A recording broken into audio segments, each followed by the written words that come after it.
Haleluya, praise the Lord. Tapi kemarin saya ke Bali saudara, waduh pokoknya panas-panas sampai tim saya ketika dia nyusul hari Kamisnya dia bilang, "Kak, udah hitam banget Kak." Udara Yesus saudara. Tapi gak apa-apa saudara, supaya orang tahu lagi jalan-jalan saudara.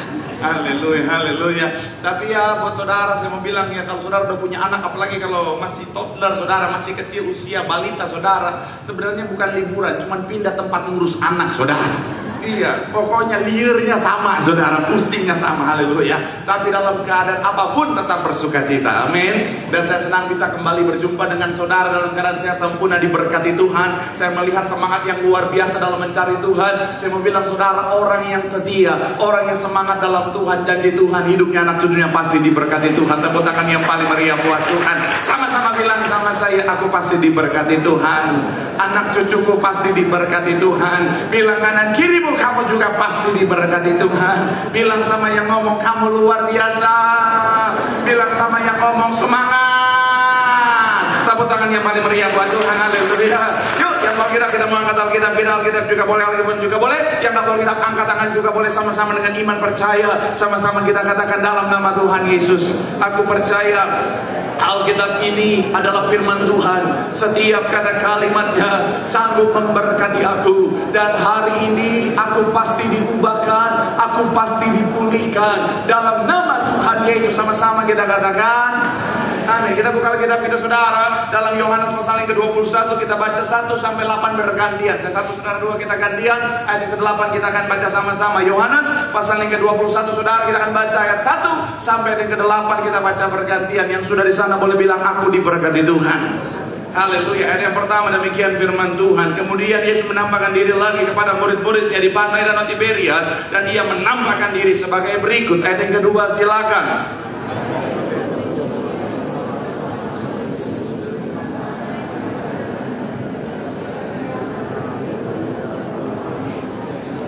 Ayat yang ketiga dikatakan apa? Kata Simon Petrus kepada mereka, aku pergi menangkap ikan. Kata mereka kepadanya, kami pergi juga dengan engkau. Mereka berangkat lalu naik ke perahu. Tetapi malam itu mereka tidak menangkap apa-apa. Ayat yang keempat, iya.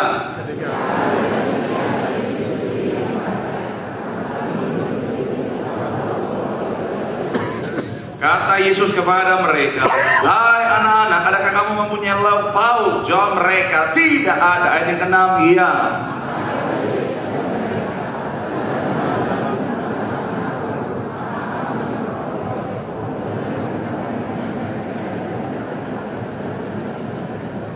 Ayat yang ke-7 dikatakan apa? Maka murid yang dikasih Yesus itu berkata kepada Petrus, itu Tuhan. Ketika Petrus mendengar bahwa itu adalah Tuhan, maka ia mengenakan pakaiannya. Sebab ia tidak berpakaian. Lalu ia terjun ke dalam danau. Ayat 8 sama-sama, 3, iya. Murid-murid yang lain datang dengan perahu, karena mereka tidak jauh dari darat, hanya kira-kira 200 hasta saja.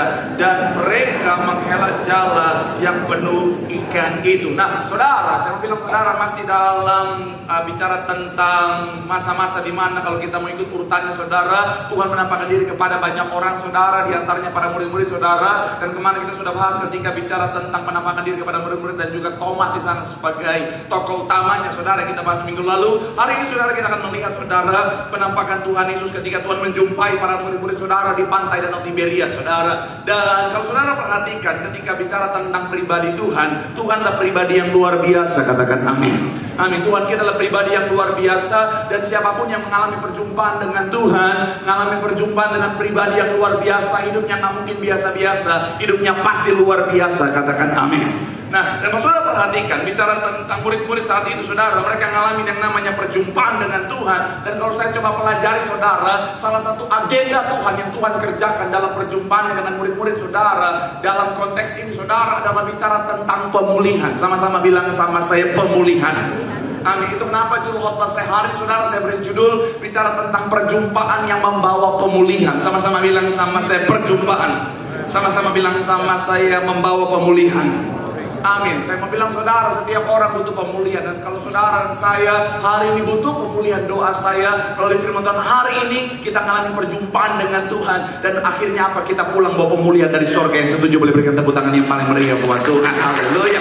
Nah, apa pemulihan pemulihan yang terjadi saudara? Apa pemulihan yang Tuhan lakukan dalam perjumpaan ini saudara? Yang pertama saya mencatat adalah bicara tentang spirit recovery, atau bicara tentang pemulihan semangat. Sama-sama bilang sama saya, pemulihan semangat. Sama-sama bilang sama saya, pemulihan semangat. Amin. Coba kita baca Yohanes 21 ayat 7 sampai 8. Yohanes pasalnya yang ke-21 saudara, kita akan baca ayat 7 dan 8 yang sudah di sana. Yohanes 21 ayat 7 dan 8 boleh bilang aku diberkati Tuhan. Sama-sama kita baca 3. Iya, maka murid yang dikasih Yesus itu berkata kepada Petrus, "Itu Tuhan." Ketika Petrus mendengar bahwa itu adalah Tuhan, maka ia mengenakan pakaiannya, sebab ia tidak berpakaian. Perhatikan dikatakan apa? Lalu terjun ke dalam danau. Murid-murid yang lain datang dengan perahu karena mereka tidak jauh dari darat, hanya kira-kira 200 hasta saja, dan mereka menghela jala yang penuh ikan itu. Nah, saudara, kalau saudara perhatikan saudara, ketika menghadapi hal yang buruk, kegagalan, kehancuran dan sebagainya, biasanya orang cenderung kehilangan yang namanya semangat saudara. Dan kalau saudara perhatikan, pada saat itu ketika mereka tahu bahwa Tuhan Yesus orang yang mereka sangat harapkan, pribadi yang mereka sangat harapkan, Mesias saudara, itu disalibkan saudara, akhirnya mati dan akhirnya saudara dikuburkan saudara, mereka mengalami yang namanya kehilangan semangat. Tapi ketika mereka mengalami perjumpaan dengan Tuhan, akhirnya semangat mereka kembali dipulihkan saudara. Semangat yang sudah hilang itu saudara akhirnya kembali bangkit lagi saudara. Dan sangat terlihat saudara, Petrus ketika dia tahu itu Tuhan, semangatnya luar biasa. Saking semangatnya saudara, dia gak tunggu lagi kapal itu sampai ke pinggiran saudara, langsung dia loncat saudara. Kalau kita lihat jaraknya kurang lebih 200 hasta, itu kira-kira saudara 90 meter saudara. Dan sambil saudara, Tuhan mau memulihkan semangat murid-muridnya. Sama-sama bilang sama saya, Tuhan mau memulihkan semangat. Amin. Kenapa? Karena sekali lagi saya mau bilang saudara, bicara tentang semangat, semangat itu penting. Sama-sama bilang sama saya, semangat itu penting. Amin. Charles Spurgeon dia bilang begini saudara, iman tanpa semangat adalah seperti matahari tanpa panas, atau seperti pelita tanpa cahaya. Sekali lagi saudara, Charles Spurgeon dia bilang begini saudara, iman tanpa semangat adalah seperti matahari tanpa panas, seperti pelita tanpa cahaya. Makanya saya mencatat di sini saudara, ketika kita bersemangat, semangat akan menghasilkan hal yang luar biasa. Salah satunya adalah bicara tentang mujizat. Sama-sama bilang sama saya, semangat itu penting. Sama-sama bilang sama saya, semangat menghasilkan mujizat. Amin. Makanya saya senang sekali tadi WL tim worship nyanyi bersorak-sorai. Waduh, dari pojok situ saya lihat jemaat juga bersorak-sorai, muliakan namanya. Pak, kayak punggung suaminya. Itu bukan semangat lagi, emosi. Haleluya. Tapi sekali lagi saya mau bilang saudara, semangat ini penting saudara, dan Tuhan mau kita punya semangat. Kenapa? Karena salah satunya adalah semangat menghasilkan yang namanya mujizat. Kenapa? Karena semangat itu ternyata erat kaitannya dengan yang namanya iman. Sama-sama bilang sama saya, iman. Amin. Dan kita tahu bersama, imanlah dasar dari segala sesuatu. Kalau kita ingin lihat mujizat, kita harus punya iman. Dan wujud nyata dari orang yang beriman adalah orang itu bersemangat saudara. Saudara ingat bicara tentang wanita yang pendarahan 12 tahun. Amin. Saudara tahu wanita pendarahan 12 tahun, kita aja kurang darah, soak saudara, betul ya? Kita aja kurang darah saudara, anemia darahnya. Apalagi 12 tahun pendarahan, secara fisik pasti lemahnya luar biasa. Tapi sekalipun secara fisik dia lemah, dia punya semangat yang luar biasa. Makanya menghasilkan mujizat saudara. Anda itu jamah saja jubahnya, aku akan sembuh. Semangat yang luar biasa. Dia terobos kerumunan orang, dia sentuh jubah Tuhan Yesus dengan semangat yang luar biasa. Yang adalah dasar dari iman tadi saudara, menghasilkan mujizat. Makanya minggu lalu sempat saya bilang, saya kalau lihat orang saudara yang terima mujizat atau tidak, kadang-kadang terlihat dari semangatnya saudara. Amin. Mohon maaf ya, orang kalau ada semangat mau sakit apapun saudara, itu bukti dari dia beriman. Iman yang besar menghasilkan mujizat yang besar, katakan amin. Orang kalau bersemangat, ngaju altar kolanya, nggak jebol ya. Haleluya. Pak Pendeta, doakan saya. Haleluya. Udah kayak film Jepang saudara. Ultraman, itu sakit-sakit parah, kanker sembuh itu saudara. Tapi kalau orang maju aja,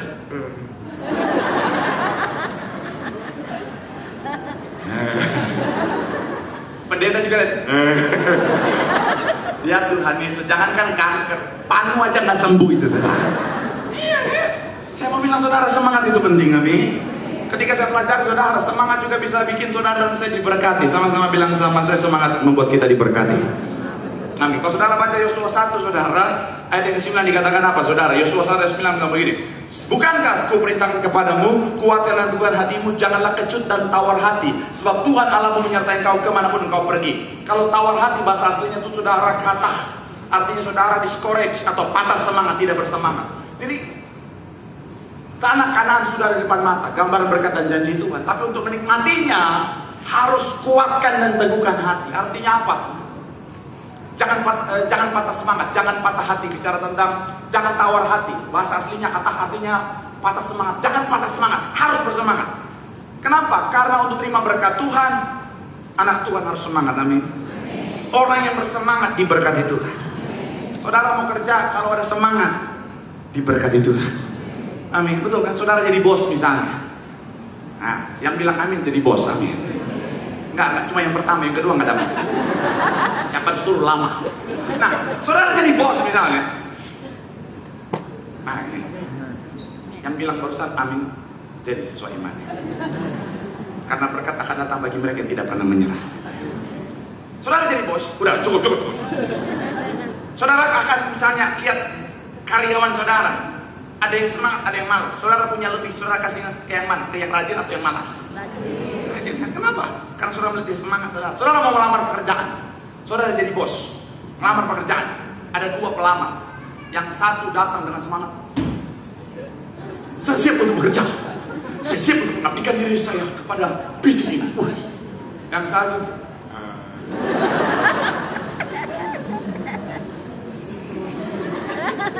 saudara pilih yang mana? Yang bersemangat atau yang tidak?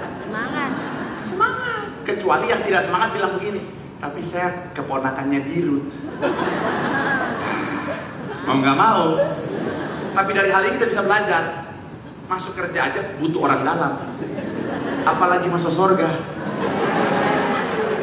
Tung. Haleluya. Tapi iya kan, semangat akan bikin kita diberkati, amin. Ketika saudara kerja semangat, saudara diberkati, amin. Kemudian semangat, saya mencatat di sini, saudara bikin kita kuat. Kalau saudara ada semangat, saudara akan punya kekuatan, amin. Iya kan, orang kalau bersemangat, saudara misalnya dia bersih rumah, saudara rumahnya besar kayak apa, kalau dia semangat bersama Yesus, lakukan perkara besar bersama Yesus, akhirnya punya kekuatan. Tapi coba kalau orang nggak ada semangat, rumahnya cuma RSS, rumah sangat sempit, selonjor saja susah katanya. Tapi kalau nggak ada semangat,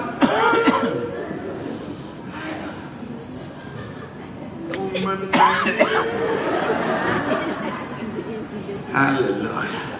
Makanya Tuhan ngalamin, Tuhan berjumpa dengan murid-muridnya, Tuhan berjumpa dengan saudara dan saya, supaya semangat kita dipulihkan. Katakan amin. Bilang sama kanan kirimu, bersemangatlah. Tepuk tangan yang paling meriah buat Tuhan. Haleluya. Yang kedua saudara, yang kedua pemulihan apa yang Tuhan lakukan setelah pemulihan semangat? Yang kedua adalah relationship recovery, atau bicara tentang pemulihan hubungan. Sama-sama bilang sama saya, pemulihan hubungan. Sama-sama bilang sama saya, pemulihan hubungan. Coba kita baca ayat 15 sampai 17. Sama-sama kita baca ayat 15 sampai ayatnya yang ke-17. Sama-sama yang sudah di sana boleh bilang, aku diberkati Tuhan. Haleluya. Saya 15, saudara 16, 17 kita baca sama-sama ayat yang ke-15. Sesudah sarapan, Yesus berkata kepada Simon Petrus, Simon anak Yohanes, apakah engkau mengasihi aku lebih daripada mereka ini? Jawab Petrus kepadanya, benar Tuhan, engkau tahu bahwa aku mengasihi engkau. Kata Yesus kepadanya, gembalakanlah domba-dombaku. Ayat 16 silakan.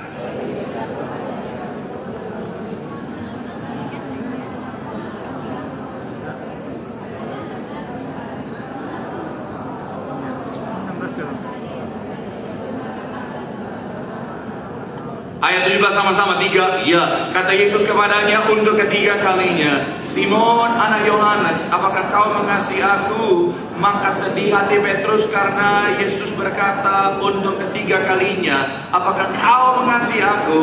Dan ia berkata kepadanya, Tuhan, engkau tahu segala sesuatu. Engkau tahu bahwa aku mengasihi engkau. Kata Yesus kepadanya, gembalakanlah domba-dombaku. Sampai 3 kali. Saudara ingat saya bahas tentang kaidah penggunaan bahasa Ibrani, saudara. Pengucapan, jumlah pengucapan menentukan level, saudara, menentukan kualitas. Dan sampai 3 kali Tuhan Yesus bertanya. Makanya sangat sedih hati Petrus, saudara. Tapi yang menarik, saudara, kita lihat, kita tahu bersama, setelah Tuhan Yesus ditangkap, Petrus menyangkal Tuhan Yesus sampai 3 kali. Matius 26 ayat 34, sama-sama kita baca, saudara. Matius 26 ayatnya yang ke-34. Yang sudah di sana boleh bilang, aku diberkati Tuhan.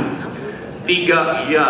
Yesus berkata kepadanya, aku berkata kepadamu, sesungguhnya malam ini sebelum ayam berkokok, engkau telah menyangkal aku 3 kali. Kita loncat ke Markus 14 ayat 72. Markus 14 ayat 72 dikatakan apa? Lebih detail Markus mencatatnya, dikatakan apa? Modal layar semua, haleluya. Bawa Alkitab cuma buat meeting, Pak Pendeta. 3, iya, ayat 72. Dan pada saat itu berkokoklah ayam untuk kedua kalinya. Maka teringatlah Petrus bahwa Yesus telah berkata kepadanya, sebelum ayam berkokok 2 kali engkau telah menyangkal aku 3 kali. Lalu menangislah ia terseduh-seduh. Kata menangis bahasa aslinya klayo itu meratap dengan sungguh-sungguh, saudara. Kenapa? Karena dia sudah menyakiti hati Tuhan. Dia tahu bahwa dia sudah mengecewakan Tuhan. Tapi ketika saudara dan saya lihat, ketika yang namanya Petrus ngalamin perjumpaan dengan Tuhan, Tuhan sementara memulihkan hubungan. Kalau saudara perhatikan kisah Alkitab secara keseluruhan, oleh karena dosa manusia dan Allah terbangun jurang pemisah. Tapi oleh karena karya kayu salib, akhirnya apa, saudara? Hubungan yang rusak itu dipulihkan. Ditandai dengan apa? Terbelahnya tabir bait suci, gambaran tidak ada jarak lagi antara kita dengan Tuhan, saudara. Dan saya mau bilang, inilah yang Tuhan lakukan ketika Tuhan berjumpa dengan saudara dan saya. Kenapa? Karena di mata Tuhan hubungan itu penting. Sama-sama bilang sama saya, hubungan itu penting.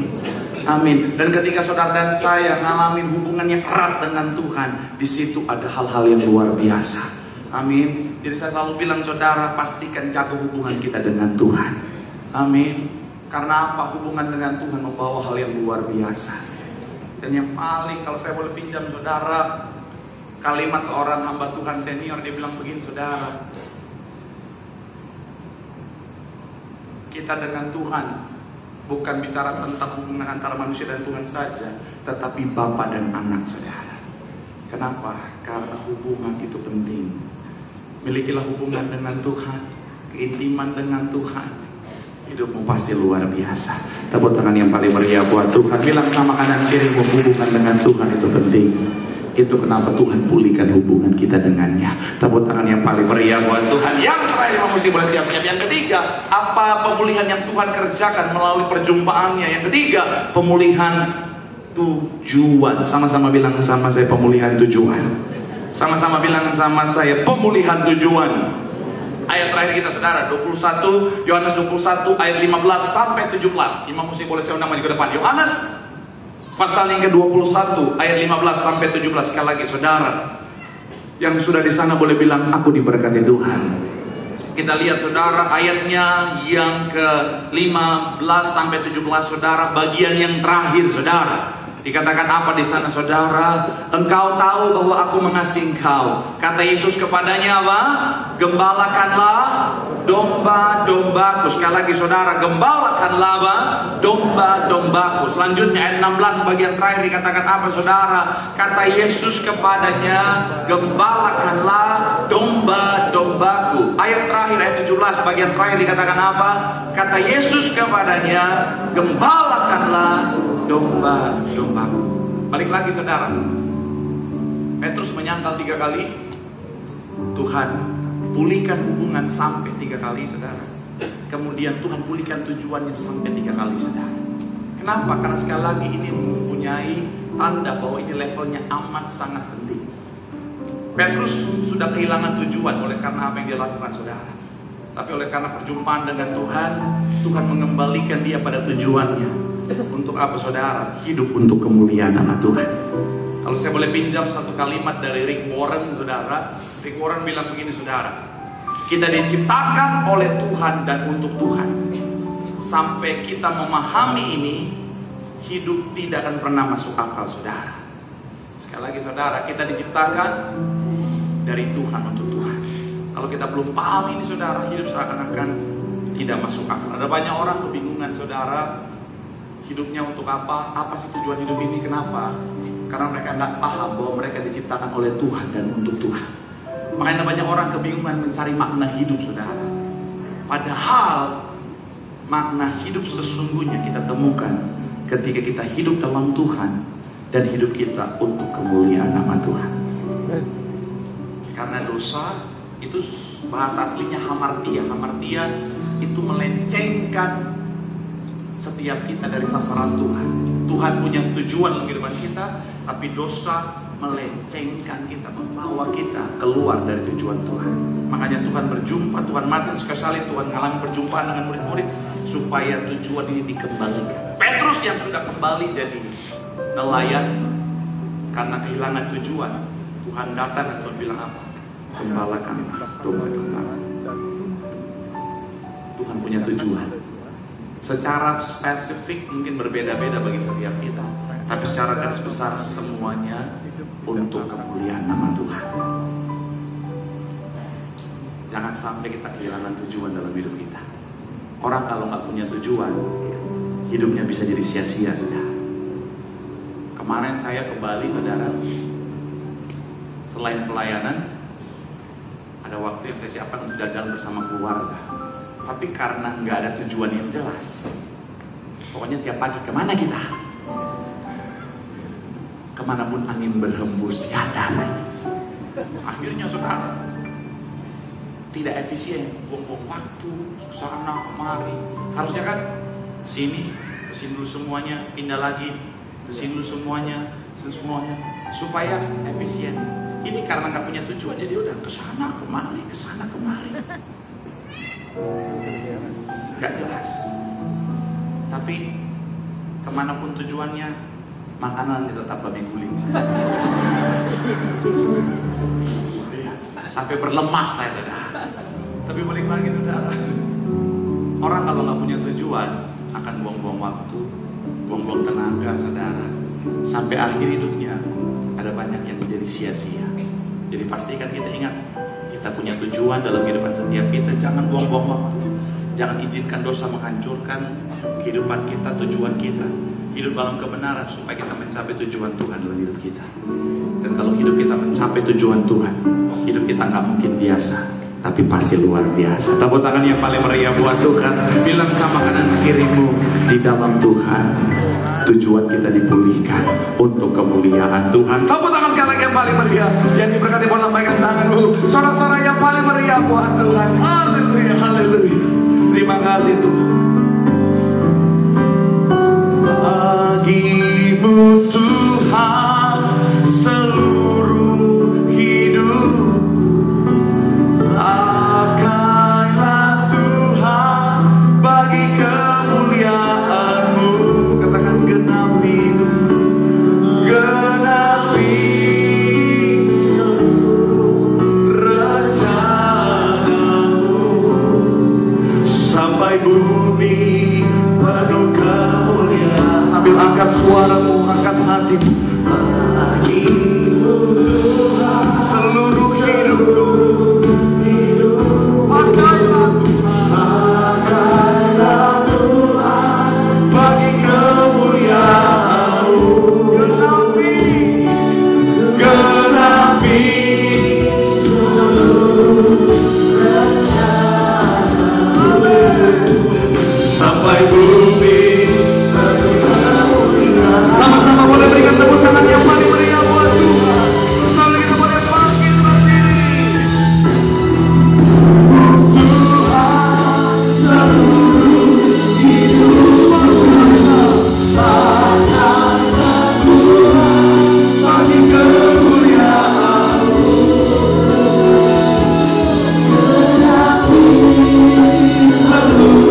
adalah bukti kita beriman dan semangat membawa berkat bagi setiap kita. Yang kedua, Tuhan memulihkan hubungan. Karena Tuhan mau kita senantiasa melekat dalam Tuhan. Karena dalam kemelekatan hidup kita pasti luar biasa. Dan yang terakhir, Tuhan mau memulihkan tujuan kita. Tuhan menciptakan setiap kita dengan tujuan. Tujuan untuk kemuliaan namanya. Dimanapun kita berada, adalah pribadi yang membawa kemuliaan bagi Tuhan. Dalam pekerjaanmu, dalam bisnismu, terlebih-lebih dalam rumah tanggamu, kemuliaan Tuhan harus dinyatakan. Karena di mana ada kemuliaan Tuhan, ada pemulihan, berkat, mujizat pasti Tuhan nyatakan. Boleh sekarang kita pun tangan yang paling meriah buat Tuhan, sambil angkat tanganmu di hadapan Tuhan.